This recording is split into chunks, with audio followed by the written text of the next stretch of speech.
Assalamualaikum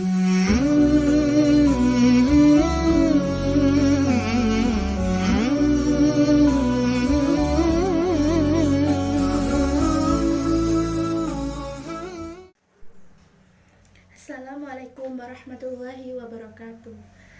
Pertama-tama, segala puji syukur kehadirat Allah Subhanahu wa Ta'ala yang mana telah melimpahkan rahmat serta taufik dan hidayahnya sehingga saya bisa menyelesaikan video ini dalam waktu yang tepat.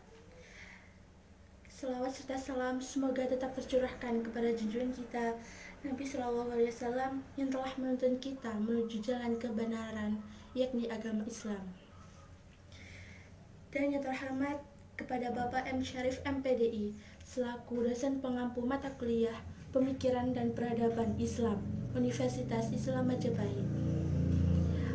Perkenalkan, nama saya Ragil Surbahyunisi dari Prodi Pendidikan Bahasa dan Sastra Indonesia Universitas Islam Majapahit yang akan memaparkan pendapat saya mengenai apa saja hikmah-hikmah dan juga efek bagi pembentukan karakter para nabi dan rasul yang mana Allah mengangkatnya dari kalangan bawah atau dari kalangan ekonomi yang lemah. Yang pertama, apa saja hikmah-hikmah di balik ketentuan Allah yang memilih para nabi dan rasul dari kalangan ekonomi lemah? Allah Subhanahu wa Ta'ala pastinya memiliki alasan atau hikmah di balik ketentuan tersebut. Karena tidak jarang sekali atau bahkan teramat jarang Allah itu memilih para nabi dan rasul dari kalangan ekonomi atas atau bahkan dari garis keturunan bangsawan.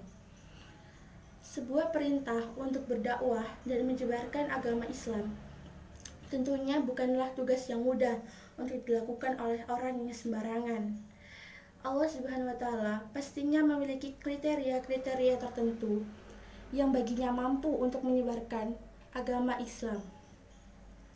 Lantas, apa saja hikmah dari ketentuan Allah yang mengangkat para nabi dan rasul kebanyakan dari kalangan lemah? Menurut pendapat saya, yang pertama, jika para nabi dan rasul dipilih dari kalangan lemah, maka mereka semasa hidupnya akan dipenuhi dengan perjuangan, dipenuhi dengan rasa perjuangan yang tinggi. Karena apa? Sedari kecil semasa hidupnya mereka akan dihadapkan dengan banyak sekali rintangan dan cobaan dalam hidupnya. Jika hidupnya saja diperjuangkan secara mati-matian, maka Allah yakin dalam menyebarkan agama Islam pun para nabi dan rasul akan berjuang secara mati-matian hingga berdarah-darah demi menyebarkan agama Islam tersebut. Kemudian yang kedua, jika nabi dan rasul dipilih dari kalangan orang terbawah, dari kalangan ekonomi yang lemah, maka mereka pasti akan memiliki rasa empati dan juga rasa rendah hati yang tinggi dan belas kasih sayang yang besar. Karena apa? Karena mereka, para nabi dan rasul, merasakan bagaimana rasanya sengsara dalam kehidupan, bagaimana penderitaan kehidupan. Begitupun para nabi dan rasul bisa merasakan orang-orang di sekitarnya yang bahkan lebih sengsara daripada hidup mereka. Karena itulah, para nabi dan rasul memiliki rasa empati dan belas kasihan yang tinggi. Dan Allah memilih mereka sebab Allah yakin dalam berdakwah nantinya para nabi dan rasul pasti akan menggunakan rasa empati yang tinggi, rasa rendah hati dalam menyebarkan agama Islam sehingga akan banyak pengikutnya yang akan masuk dalam agama Islam. Kemudian alasan yang terakhir, hikmah yang terakhir dari ketentuan Allah yang memilih para nabi dan rasul dari kalangan bawah ialah karena di balik semua itu, kita bisa mengetahui bahwa para nabi dan rasul tersebut pastinya memiliki stok kesabaran dan juga ketabahan yang lebih luas, yang tidak ada terbatasnya. Karena apa? Dalam hidupnya, para nabi dan rasul tersebut sudah menjalankan hidupnya dengan penuh rintangan, dengan penuh cobaan, cacian, makian, sehingga Allah yakin jika nanti mereka berdakwah dan menyebarkan agama Islam, tentu akan banyak rintangan yang menghadapi mereka yang berusaha untuk menghalangi jalan mereka untuk berdakwah.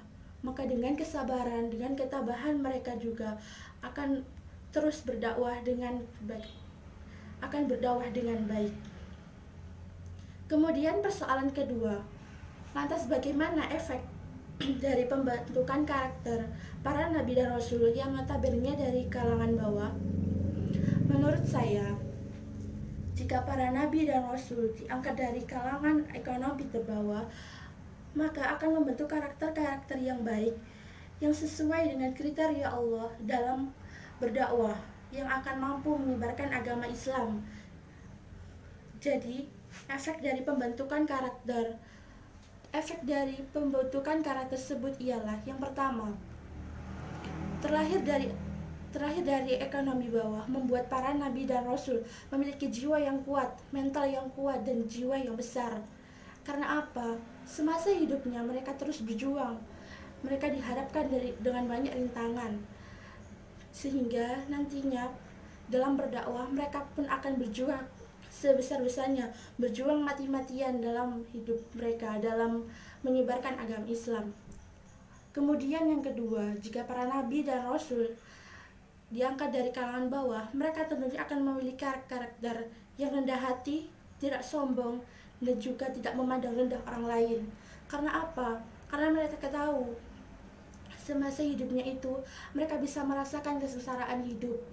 Mereka bisa tahu bagaimana penderitaan hidup orang-orang di sekitarnya, sehingga mereka tidak akan pernah memandang rendah orang lain.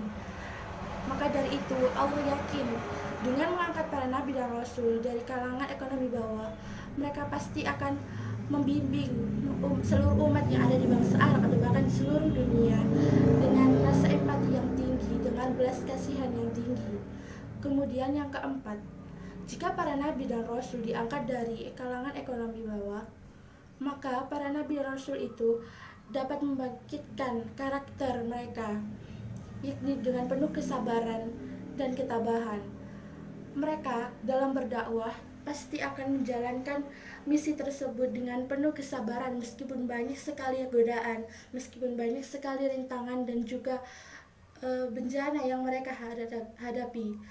Meskipun banyak sekali umat yang berusaha untuk menghalangi jalan mereka berdakwah, mereka tetap bersabar dan terus berdakwah demi menuntun semua umat menuju agama Islam. Dan yang terakhir, yakni bagi para nabi dan rasul yang telah diangkat dari kalangan bawah, maka mereka ini akan membentuk karakter yang berbudi pekerti luhur dan juga berakhlak mulia. Karena apa? Semasa hidupnya mereka pasti akan menggantungkan diri kepada Allah, melakukan kebaikan dengan rasa yang tulus, ikhlas, yang hanya semata-mata mengharap ridhonya. Maka dari itu, dalam berdakwah dan juga menyebarkan agama Islam, para nabi dan rasul pastinya akan berdakwah dengan setulus hati, dengan penuh keyakinan bahwa mereka pasti akan berhasil dalam berdakwah. Demikian pemaparan saya dalam apa saja hikmah dari ketentuan Allah dan juga efek dari pembentukan karakter para nabi dan rasul, yang mana Allah memilihnya dari kalangan terbawah, kalangan ekonomi yang lemah. Mohon maaf apabila ada kata-kata yang kurang berkenan. Semoga bermanfaat. Wassalamualaikum warahmatullahi wabarakatuh.